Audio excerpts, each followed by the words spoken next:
Assalamualaikum warahmatullahi wabarakatuh. Perkenalkan, nama saya Lia Nur Fadila dengan NIM 121202024. Di sini saya akan menjawab soal dari UAS mata kuliah Filsafat Pendidikan Islam dan Manajemen Lembaga Pendidikan Islam. Baik, pertanyaan yang pertama, Anda sudah mempelajari filsafat pendidikan Islam. Coba Anda jelaskan apa saja manfaat mempelajari filsafat pendidikan Islam. Mengapa filsafat pendidikan Islam perlu dikaji? Dan jelaskan pengertian filsafat pendidikan Islam. Jelaskan dengan komprehensif. Baik, yang pertama saya akan menjawab mengenai manfaat mempelajari filsafat pendidikan Islam. Ada 3 manfaat mempelajari filsafat pendidikan Islam, antara lain, yang pertama, filsafat pendidikan itu dapat menolong para perancang pendidikan dan yang melaksanakannya dalam suatu negara untuk membentuk pemikiran sehat terhadap proses pendidikan. Kemudian yang kedua, filsafat pendidikan dapat menjadi asas yang terbaik untuk penilaian pendidikan dalam arti menyeluruh. Dan yang ketiga, filsafat pendidikan Islam akan menolong dalam memberikan pendalaman pikiran bagi faktor-faktor spiritual, kebudayaan, sosial, ekonomi, dan politik. Kemudian, mengapa filsafat pendidikan Islam perlu dikaji? Karena filsafat pendidikan Islam berperan penting dalam pengembangan pendidikan Islam, yaitu memberikan alternatif-alternatif pemicahan berbagai masalah yang sedang dihadapi oleh pendidikan Islam. Dan filsafat pendidikan memberikan fondasi tanggung jawab kepada calon-calon guru tentang hakikat setiap praktik pembelajaran di sekolah. Kajian filsafat melatih mereka untuk memikirkan setiap apa yang harus dilakukan dan alasan-alasannya. Kemudian jelaskan pengertian filsafat pendidikan Islam. Filsafat pendidikan Islam adalah konsep berpikir tentang kependidikan yang berlandaskan ajaran-ajaran agama Islam tentang hakikat kemampuan manusia untuk dapat dibina dan dikembangkan serta dibimbing menjadi manusia muslim yang seluruh kepribadiannya dijiwai oleh ajaran Islam.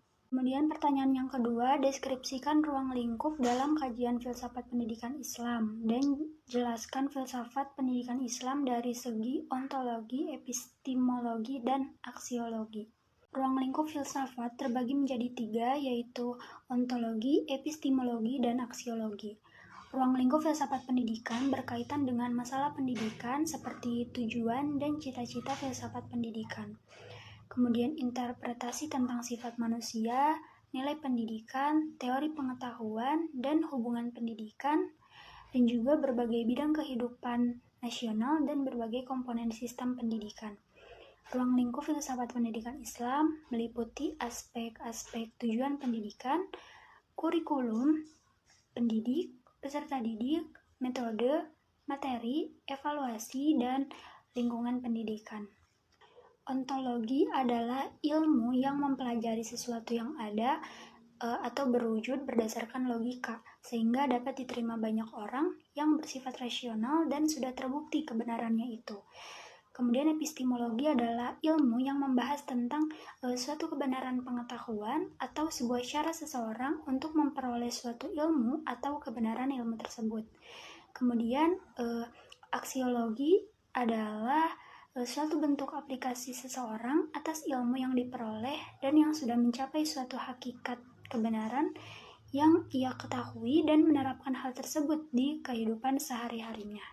Kemudian pertanyaan yang ketiga, Islam memberi tuntunan untuk membentuk sebuah tata kehidupan yang menghargai terhadap sesama makhluk ciptaan Allah berdasarkan pada keyakinan yang dilaksanakan dalam perkataan, perbuatan sampai pada tingkat ketakwaan dengan kepribadian yang baik kepada sesama manusia. Menurut pandangan Anda, bagaimana filsafat pendidikan Islam dalam membentuk para peserta didik dengan nilai religiusitas seperti yang diajarkan dalam konsep Islam? Filsafat pendidikan Islam adalah cara pandang Islam dalam melakukan proses pembelajaran yang didasari oleh tauhid, akhlak, dan pengembangan ilmu.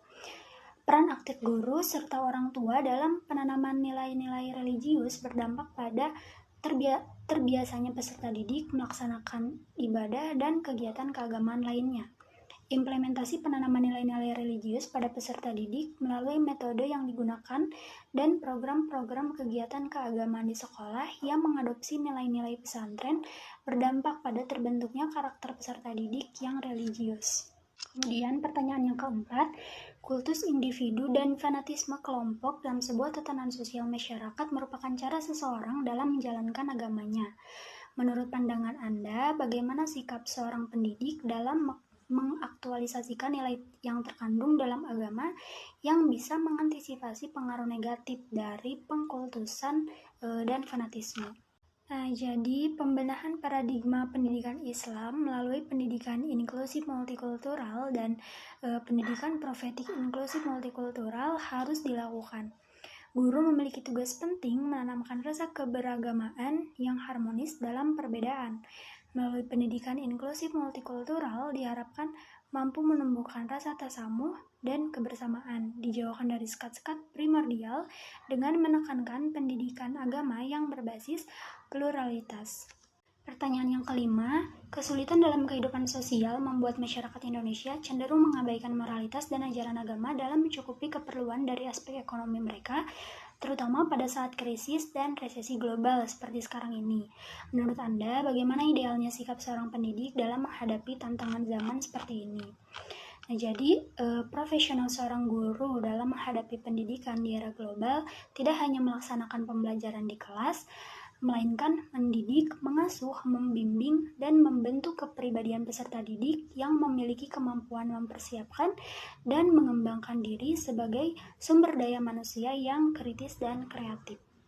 Baik, pertanyaan terakhir, pertanyaan yang keenam, Tuhan telah menyiapkan alam semesta untuk dimanfaatkan oleh manusia dengan sebaik-baiknya, guna menjaga kesinambungan kehidupan manusia. Oleh karena itu, pemanfaatan alam secara berlebihan akan berdampak negatif bagi kehidupan umat manusia.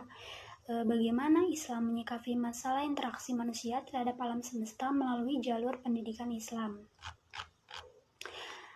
Nah, Islam melarang manusia berlaku semena-mena terhadap makhluk Allah. Selain melarang membuat kerusakan di bumi, Islam juga mempunyai kewajiban untuk menjaga lingkungan dan menghormati alam semesta yang mencakup jagat raya, yang di dalamnya termasuk manusia, tumbuhan, hewan, makhluk hidup lainnya, serta makhluk yang tidak hidup.